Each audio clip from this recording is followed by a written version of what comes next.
Hola amigos, ¿cómo estáis? Espero que bien. Se nos acaba este triste y curioso 2020. Se nos acaban los campeonatos. El otro día el campeonato de Superbike, como sabréis, finalizó en Portugal, en Estoril. Y ya quedan muy pocas pruebas para que finalice el Mundial de MotoGP también. Y bueno, el otro día viendo las últimas carreras de Superbike allí en Portugal, pues nada, aparte de alucinar con la machada de Jonathan Rea, su sexto título consecutivo, que es increíble, pues bueno, me dio tiempo a repasar, a fijarme en otros pilotos, en otras monturas, en lo que ha sucedido a lo largo de la temporada en ese campeonato. Sabéis que el equipo Honda oficial, con Álvaro Bautista y Leon Aslan, pues ha sido uno de las novedades del año. Más que nada porque presentaban una máquina nueva, una moto nueva, la Fireblade, y con un apoyo en teoría total por parte de HRC. Y bueno, había muchos interrogantes, ¿no? Mucha curiosidad para ver cómo iban a ir este año, que ha sido duro, claro. Álvaro no lo ha pasado demasiado bien, ha sido un cambio importante. Venía de la Ducati, de la Panigale, con la que casi gana el Mundial el año pasado y bueno. Pero bueno, no me quiero enrollar. Este vídeo no es para hablar de la temporada de Superbike, sino que, bueno, el caso es que me fijé en ese otro piloto veterano que tiene Honda, que es Leon Aslan, y me acordé de su padre, el mítico Ron Rocket Aslan, que muchos le conoceréis, sobre todo si soy veterano, por sus temporadas en el Mundial de 500, aunque hizo muchas otras cosas. Y nada, imaginé que merecería la pena hablar de él, de repasar un poco su historia.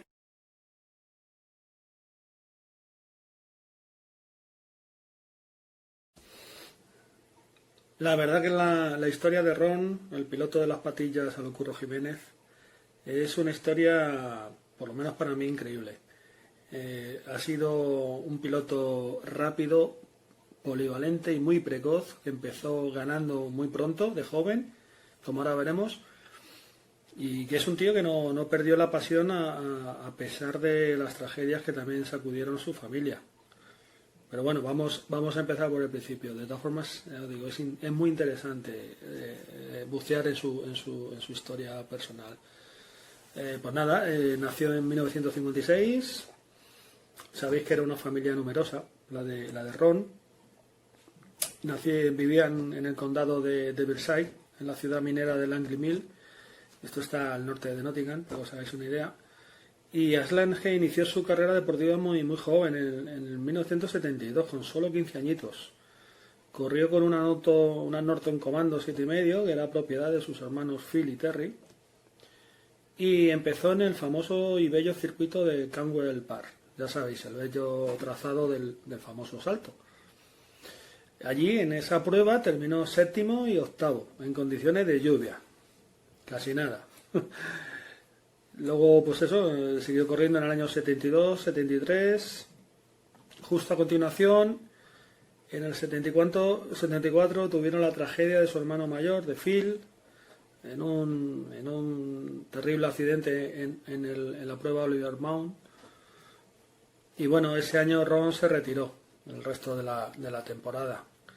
Pero a diferencia de lo que pensaban algunos, no dejó las motos, no dejó las carreras. Y en el 75 ya le teníamos otra vez en marcha. Inicialmente fue un piloto que corría en circuitos cortos británicos. Uno de sus patrocinadores más famosos, de los primeros, fue un concesionario de coches de Halifax. Halifax se llamaba. Y luego, pues sobre todo Honda Bretaña, ¿no? Honda Britain, que son esas fotos que vemos siempre con las ondas de rojo de su época premundialista, ¿no? Fue una relación que duró muchos años, aunque también Ron llegó a correr con Yamaha. ¿Vale? He querido subir fotos de todas esas épocas porque es una época preciosa que yo creo que algunos no conoceréis mucho. Y bueno, a nivel de palmarés, durante esos años empezó a cosechar muchas victorias. Por ejemplo, en la temporada del 76 ya tenía 16 victorias, que era increíble. En el 78, por ejemplo, corrió en todo lo que se le ponía por medio, 125, 2,5, 3,5, 500 y Superbike. Las famosas Superbike de 1000 del campeonato F1, Fórmula 1, TT F1, que fue ese campeonato que se sacaron de la manga a la FIN, la Comisión Técnica, para un poco consolar a los ingleses, ya que habían perdido el rango de prueba mundialista, el TT de la Isla de Man. Y entonces, bueno, pues se sacaron este campeonato, que estuvo muy bien. Era un campeonato muy de anglosajones. Y nuestro protagonista de hoy estaba ahí. Y no competía precisamente contra otros chavales o gente de bajo nivel. Se tuvo que codear con auténticas figuras, con auténticos especialistas de los 4 tiempos, como Crosby, como los hermanos Dulon, como Roger Marshall, Alex George, con un montón de gente rápida y de gente más veterana que él.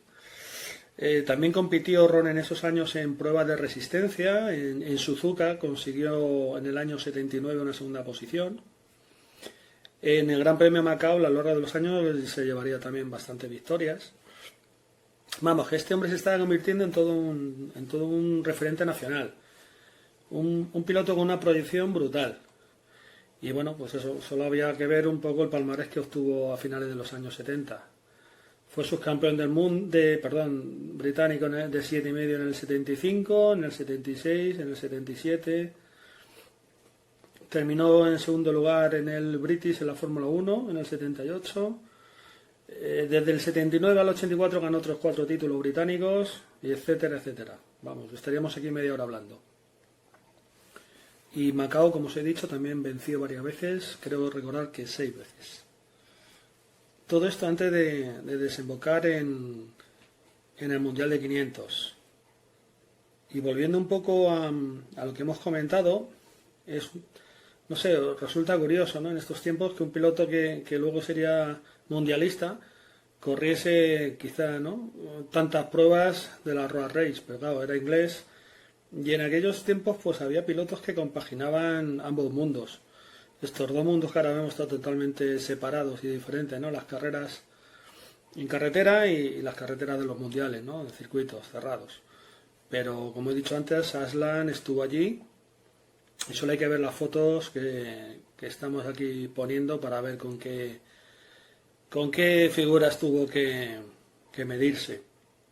Otros pilotos que compaginaron pruebas del mundial y pruebas en la Isla de Man por aquella época, pues por ejemplo se me ocurre mencionar al Rob McElhenney, aquel gigante que bueno, llegó a correr en 500 con buenos resultados con Yamaha, pero que también ganaba en el Tourist Trophy, por no hablar de Mick Grant y otros pilotos de aquella época, ¿no?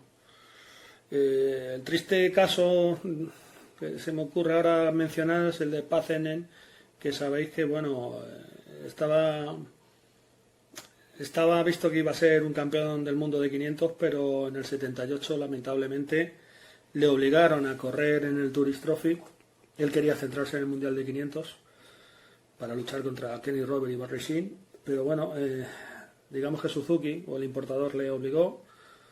Y bueno, dicen que un pájaro chocó contra él en una curva y le sacó de la trazada y se estrelló. No murió, pero quedó muy tocado. Y bueno, eran las carreras de aquella época con mucho peligro. Y bueno, el Tourist Trophy sabéis que dejó de ser puntuable para el Campeonato del Mundo ya en el 76. Algo parecido le pasaría a nuestro querido circuito de Montjuic en Barcelona. Y bueno, pues eso, que Ronald Lana ya estaba.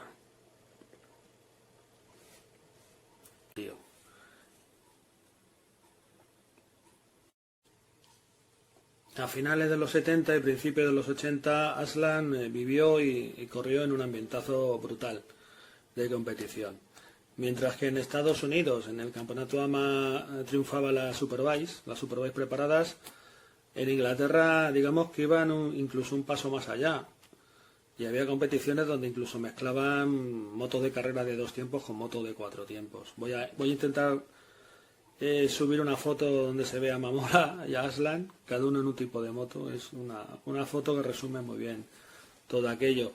Pero bueno, en Inglaterra eran las carreras de Fórmula 1, lo que hemos dicho antes, ¿no? Ese campeonato que se inventó la FIM para consolar a la Federación Inglesa por la pérdida, ¿no?, de la isla de Man como prueba puntuable.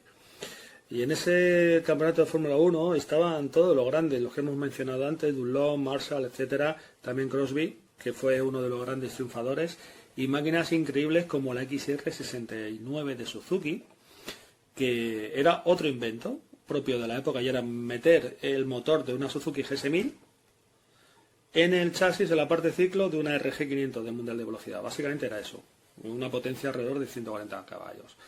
Y ahí estaba por medio nuestro amigo Ron Aslan, corriendo con Honda contra gente como Crosby. Por cierto, que le llamaban sobre todo antes Rocket porque, bueno, muchos lo sabréis, salía el tío disparado en cuanto arrancaba una carrera.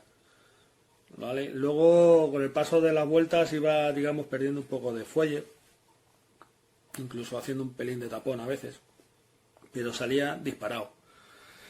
Salía muy fuerte. Años después Alex Barros también solía hacer eso. Y nada, pasamos al 82, que si no nos alargamos aquí dando vueltas. En el 82 empezó ya a participar en el campeonato del mundo de 500, pero en alguna prueba, en 3 pruebas, pero con la NR500 de Honda. Ya sabéis, la moto de 4 tiempos, pistones ovales. Aquel invento que en competición no triunfó, pero bueno, sentó las bases de las motos en V de Honda y de mucha tecnología de Honda.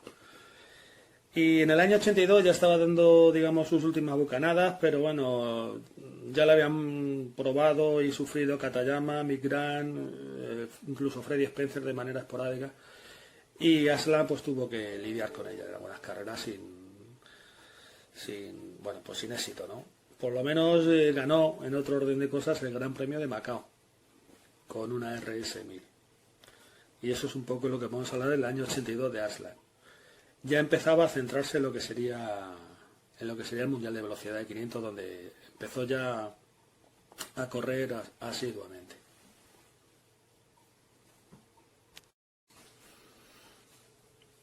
En 1983 Aslan ya empezó a centrarse en el Mundial de 500, corriendo con Honda, con una NS. Y bueno, comenzó a pilotar con esa moto. Era la moto que ese mismo año Spencer conseguiría el título, el primer título de Honda desde los años 60. Y bueno, casi no pudo comenzar mejor Aslan, porque en el primer Gran Premio en Sudáfrica quedó tercero, detrás de Spencer y de Roberts. Luego obtendría otro podio en Francia y el octavo puesto final en la clasificación general. O sea, nada mal, por delante del campeón de Uccini y de Rochet. O sea, que empezó bien en el Mundial de 500. Se convirtió en uno de los pilotos, digamos, punteros, de los pilotos rápidos de la categoría. En el 84 seguiría con Honda, como casi siempre, haciendo algunos resultados dignos, como en Misano, que hizo sexto, cuarto en el Jarama, cuarto en Austria, en Alemania, Francia, quinto en Yugoslavia, cuarto en Assen, quinto en Spa, etcétera. Tercero en Inglaterra, por cierto, en su tierra, en Silverstone, y creo que otro podio en Mugello. Terminó quinto en la clasificación final, por delante de Barry y de Garner. O sea, casi nada.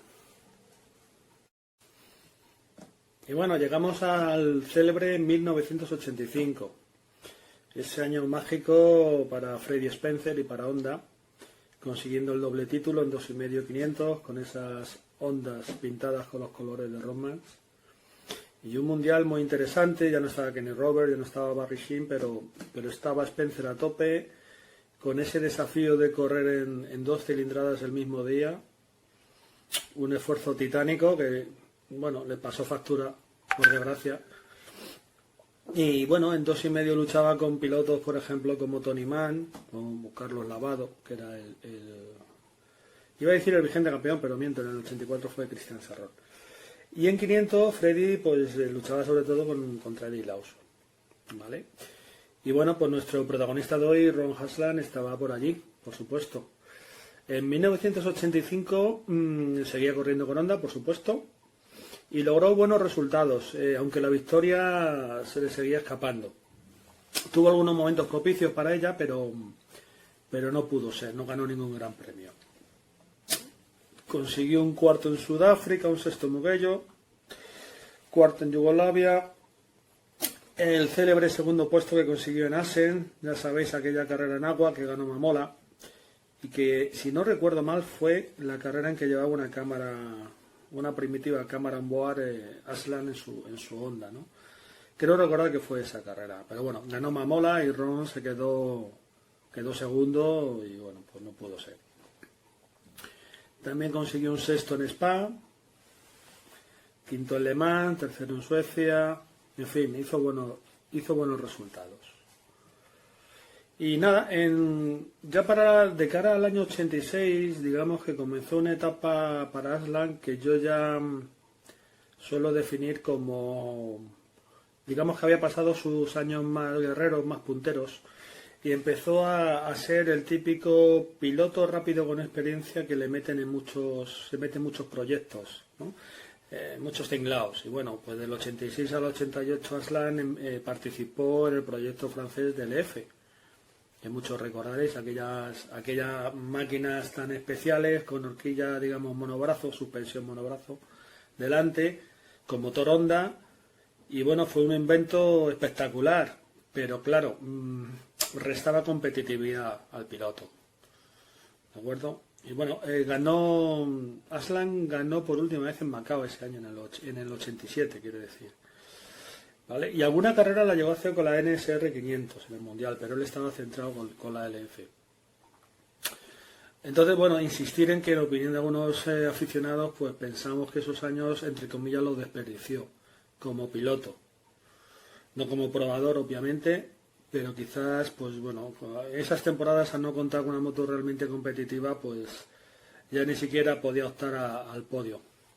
Un poco salvando la distancia me recuerda a lo que pasó en los últimos años en activo del sudafricano de Corballinson con la Kawa 500 monocasco, en que bueno, haciendo tantas pruebas pues realmente dejó de ser un piloto puntero, digamos, con opción al podio, ¿no? Ron Aslan empezó a ser ese tipo de piloto, experimentado, rápido, pero que ya no contaba tanto para ganar carrera ni para subir al podio.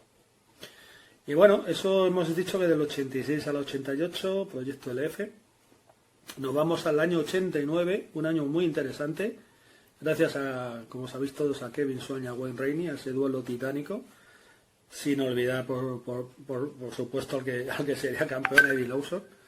Pero vamos, todos pensábamos que era el año de Kevin Swan y Wayne Rainey, pero al final Lawson con la Honda, consiguió su último título y primero con Honda, después de 3 títulos con Yamaha.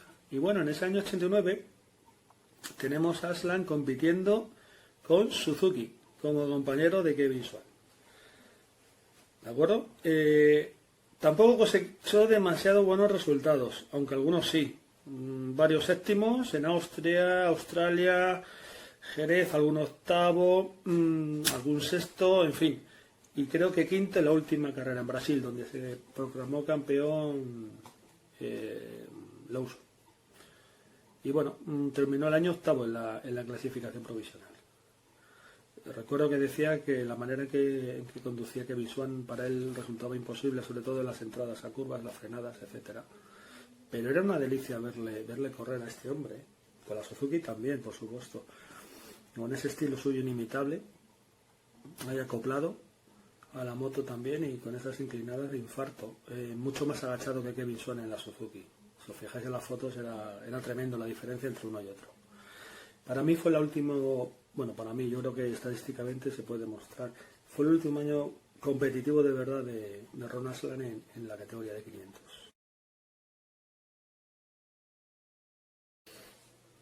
Seguro que no decimos nada raro, nada sorprendente si decimos que aquella Suzuki RGV se había desarrollado sobre todo para Kevin Swan, ¿vale? Cuyo estilo de pilotaje era un tanto singular, ¿no? Pero eficaz. De hecho, Aslan comentaba, claro, ciertas cosas técnicas a nivel de pilotaje que pues intuían que él no le podía sacar tanto partido como el tejano a la Suzuki, ¿no? Por ejemplo, que llegaba muy rápido al vértice de la curva y que tenía que acelerar muy rápido, cosa que hacía Kevin, pero que él no tanto. En fin, una moto algo difícil de pilotar. Y nada, en el año 90 fue fichado por Cagiva. Sería otro de los 3 pilotos que tenía la marca entonces, junto a Mamola y a un joven Alex Barros. Ya lo hablamos en los vídeos de Cagiva, no me voy a extender mucho. No fue una temporada muy buena para Cagiva ni para Ron, hubo algunas lesiones y bueno, solían terminar los 3 pilotos incluso en algunas carreras muy juntos, uno detrás de otro. Entonces, bueno, básicamente el año 90 fue el último año de Ron Aslan en el Mundial de 500 de manera permanente. ¿De acuerdo? La verdad que su nivel para desarrollar las motos seguía muy vigente, ¿no? O sea, para el desarrollo de las 500 era un piloto excepcional.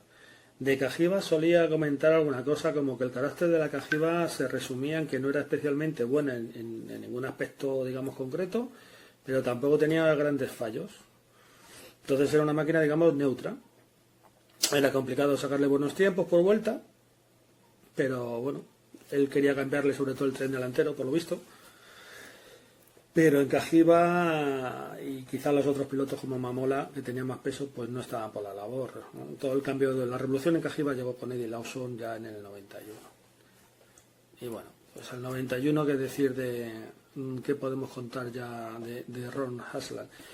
Pues que después de dejar Cagiva y de semi-retirarse, el piloto británico fue contratado por por Norton, por una gran marca británica, ya sabéis, por Norton, y era para correr en alguna prueba con ese motor especial rotativo Walker, ¿de acuerdo? Porque Allan quedó en segundo lugar en el campeonato británico de Superbikes y corrió en el Gran Premio de Gran Bretaña con esta Norton que ubicaba 588, se llamaba NRS 588, pero es que resulta que en ese año 91, no fue la única marca con motor rotativo que corrió en el Mundial de 500, esporádicamente.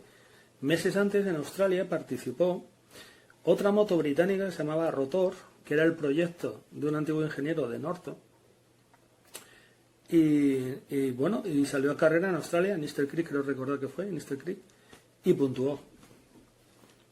Y bueno, quedó vuelta con vuelta perdida, los tiempos de su piloto, no recuerdo el nombre, estaba 10 segundos por vuelta a Owen Rainey, pero bueno, puntuaron, y Norton pues le debió escocer aquella aventura, y ya os digo, meses después en el Gran Premio de casa pues participó con Aslan y puntuó. O sea, una anécdota interesante. Ya para terminar, para no alargarme más, contaros que en el 93 corrió como wildcard con Ducati en la prueba británica del Campeonato del Mundo de Superbikes en Bradhatch. No tuvo mucha suerte porque se retiró y creo que no salió en la segunda manga. Y luego hizo un wildcard en el Gran Premio de Gran Bretaña con una Rock Yamaha y terminó 14º. ¿De acuerdo? Esa carrera que ganó Luca Cadalora por delante de Owen Rainey desobedeciendo órdenes de equipo, pues en aquel Gran Premio. Ese fue posiblemente el último Gran Premio que terminó Ron Aslan. Habría que comprobarlo, pero yo creo que fue el último.